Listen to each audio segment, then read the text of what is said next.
Hi! Hello! నమస్తే అందరికి. Welcome to my channel. ఇప్పుడు మనం చెప్పుకోబోతున్న story 'my bad boy' episode 390. కూతురు కొడుకుని చూసింది. ఇక కొడుకు పిల్లల్ని కూడా చూడాలని తొందరగా ఉన్నట్టుంది వదిన అరుణ అక్కకి అన్నారు సంధ్య గారు. అవును సంధ్య, ఎలాగూ కూతురు పిల్లాడిని చూశాను కదా! ఇక నా కొడుక్కి పిల్లలొస్తే వాళ్ళని ఎత్తుకొని మురిసిపోవాలని నాకు కూడా చాలా ఆశగా ఉంది అని పెద్దవాళ్ళు మాట్లాడుకుంటుంటే వేద వచ్చి ఆడపడుచు పక్కన కూర్చొని, "వాళ్ళు మాట్లాడేది నీ గురించే మేడంగారు. మరి తమరెప్పుడిస్తున్నారు మాకు కోడలనో, అల్లుడినో" అని అడిగింది. "నేనేమైనా చంకలో పెట్టుకున్నానా ఏంటి మీ కోడల్ని, అల్లుడినో? మీరు అడగడానికే, ఇవ్వడానికి. నాకేం తెలుసు వాళ్ళెప్పుడు వస్తారో" అని అంది భూమి. "అవును. నీకెలా తెలుస్తుందిలే. మా అన్నయ్యని ఇంత కష్టపెడుతూ ఇంతలా సాధిస్తున్నావు. కనీసం మా అన్నయ్య మాట వింటే కదా!" పాపం చూడు పిల్లాడు అప్పటినుండి సైగలు చేస్తున్నాడు నిన్ను దగ్గరికి రమ్మని. అయినా వెళ్తున్నావా? పెద్ద సీరియస్ లుక్స్ ఇస్తూ ఇక్కడి నుండే భయపెడుతూనే కూర్చొనున్నావు.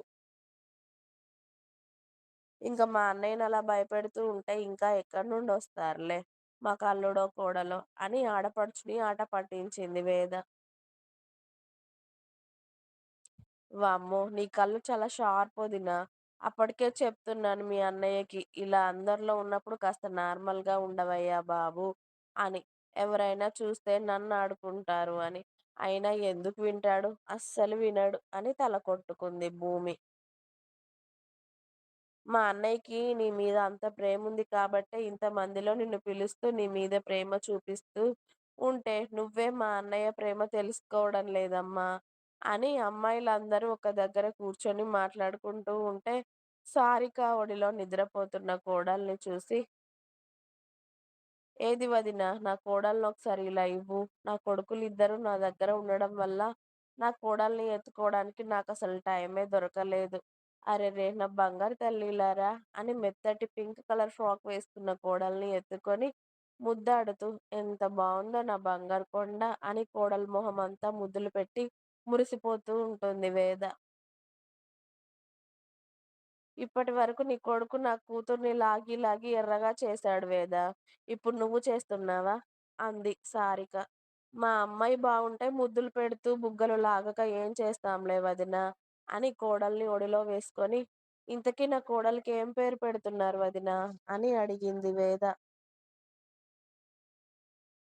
"ఇంకా 2 నెలలు టైముంది కదా! అప్పుడు చూడాలి. ఇంకా ఏం ఆలోచించలేదు నేను, మీ అన్నయ్య. చెప్పొచ్చు కదా నీ కోడలికి నీకు ఇష్టమైన పేర్లు. ఎలాగో మీ ఇంటికి వచ్చే అమ్మాయే కదా! మీకు నచ్చిన పేర్లు చెప్తే అదే పెట్టేసుకుంటాం మేము కూడా" అని అంది సారిక. "అంటే ఏంట్రా మీ ఉద్దేశ్యం? మేము అందరికి పేర్లు పెట్టేవాళ్ళలా కనిపిస్తున్నామా?" అంది వేద. "అబ్బబ్బా! నువ్వు బాగా ఆలోచించి పెడతావు వేద పేర్లు. వాటికి అర్థాలు కూడా భలే ఉంటాయి. ఇప్పుడు చూడు పెద్దోడికి మీ ఇద్దరి పేర్లు కలిసేలా, అలాగే స్టైల్‌గా ఉండేలా పేరు పెట్టావు. అంత పెద్ద పేరు పెట్టినా స్టైల్‌గా 'ధీర' ఎంత ముద్దుగా ఉంది చూడు నా అల్లుడి పేరు. అలాగే ఇప్పుడు చిన్న అల్లుడికి కూడా 'శర్వాన్' అని ఎంత బావుంది. ఇప్పుడు చిన్నోడికి కూడా వాళ్ళ మమ్మీ, డ్యాడీ పేర్లు కలిసేలా పెట్టారు. ఇప్పుడు నా కూతురికి కూడా అలా పెట్టి పుణ్యం కట్టుకోవచ్చు కదా!" అని అడిగింది సారిక. "అలా అయితే నా కోడలికి నా కొడుకు పేరు కలిసేలా పెట్టుకుంటా. అలా అయితే ఓకేనా మరి నీకు?" అని కళ్ళు ఎగరేసింది వేద. "సరే అమ్మా! మీ ఇష్టం" అంది సారిక. "అయినా నా కోడలు బారసాలకి ఇంకా 2 నెలలుంది గదా! అప్పటి వరకు ఆలోచిస్తానులే" అని ఇక ఆ రోజంతా అందరూ కలిసి సంతోషంగా సమయం గడుపుతూ, నైట్ అవ్వగానే అందరూ ఎక్కడి వాళ్ళు అక్కడే ఎవరి రూమ్‌లోకి వాళ్ళు వెళ్ళిపోతే, మగవాళ్ళు మాత్రం నైట్ పార్టీ అంటూ చక్కగా ఇంటి వెనకాల సిట్టింగులు వేశారు. మనోళ్ళు డ్రింక్ వేస్తే అరిచేవాళ్ళు, గొడవలు పెట్టుకునేవాళ్ళు కాదు కాబట్టి, సాఫీగా, సీదాగా అర్ధరాత్రి దాటే వరకు మందు మీద యుద్ధం చేసి సీసాలు అన్నీ కంప్లీట్ అవ్వగానే ఎవరికి వాళ్ళు బుద్ధిమంతుల్లాగా ఎవరి రూమ్‌లోకి వాళ్ళు వెళ్ళిపోయారు. దేవ బుద్ధిగా వాళ్ళ రూమ్‌కి వెళ్ళేసరికి భూమి అతడు వచ్చే వరకి కోపంగా ఎదురు చూస్తూ, దేవ రాగానే అతడి మీదికి పిల్లో విసురుతూ, "ఇంకా కాసేపు తాగి రాకపోయావా" అని అరిచింది. "నీ అన్నలు వెళ్ళిపోయారే, లేకపోతే కాసేపు ఉండేవాడిని. అక్కడెవ్వరూ నాకు కంపెనీ ఇవ్వకపోయేసరికి బోర్ ఫీల్ అయ్యాను. ఇక్కడికొస్తే నువ్వు కంపెనీ ఇస్తావు కదే! అందుకే వచ్చాను అని దేవబాబు నవ్వుతూ షర్ట్ బటన్స్ ఓపెన్ చేస్తూ మరి భూమి దగ్గరికి వెళ్తూ ఉంటాడు. ఎక్కడికొస్తున్నావు సిగ్గు లేకుండా?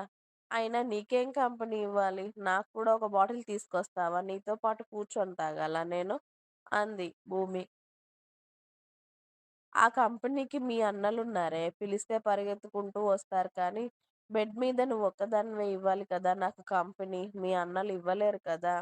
అని మనోడు భూమి దగ్గరికొస్తూ ఉంటే, సిగ్గులేదు నీకు కొంచెం కూడా. అందరి ముందు పిలవొద్దు అంటే పిలుస్తావు, అల్లరి వేషాలు ఆపవు. ఇవాళ మీ చెల్లి చూసి నన్ను ఎంతలా ఆడుకుందో తెలుసా? పైగా సిగ్గు లేకుండా ఎంతలా పీకల దాకా తాగావు కదా! తాగొద్దు అని చెప్తే నా మాట వినవు కదా! అని అంది భూమి. ఒసేయ్! నీ మొగుడు రోజు తాగి తందనాలాడి ఇంటికి వచ్చి నిన్నేదో తంతున్నట్టు మాట్లాడుతున్నావు తెలుసా? కొంపదీసి నీ మాటలు మీ పెద్దమ్మ, పెద్దనాన్న విన్నారనుకో, నా కూతురు అత్తారింట్లో ఎలా ఉందో ఏంటో! మా అల్లుడు నా కూతుర్ని రాచి రంపాన పెడుతున్నాడేమో అనుకుంటారు తెలుసా మెంటల్ నాన. మీ పుట్టింటికే కదే వచ్చింది. మీ అన్న వాళ్ళ ఫంక్షన్‌కొచ్చాము.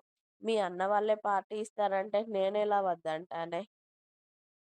ఎప్పుడో ఇలా పార్టీలు, ఫంక్షన్స్ అప్పుడు కూడా తాగకపోతే ఎలానే మెంటల్ అని దేవబాబు లైట్ ఆఫ్ చేసి భూమిని దగ్గరికి తీసుకుంటూ ఉంటే, తాగావు నువ్వు. స్మెల్ చూడెలా వస్తుందో. నా దగ్గరికి రాకిప్పుడు చెప్తున్నా అని అంది భూమి.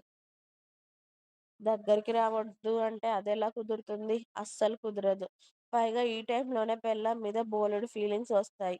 అవన్నీ దాచుకొని, మడుచుకొని పడుకోవాలి అంటే నా వల్ల అస్సలే అవ్వదు. కాబట్టి కోఆపరేట్ చెయి. అత్తారింట్లో నీ కేకలు బయటకి వినబడితే బావుండదు. అర్థమైందా?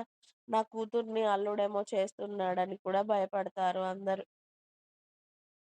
ఇక్కడ జరిగేది వేరు. నువ్వు అరిస్తే అక్కడ బయటికి కన్వే అయ్యేది వేరు. కాబట్టి సైలెంట్‌గా ఉండవే అని అతడి పెదాలతో భూమి పెదవులు మూసేశాడు దేవ. చరణ్ బాబుకి దొరికిందే సందు కదా అని ఇన్ని రోజుల నుండి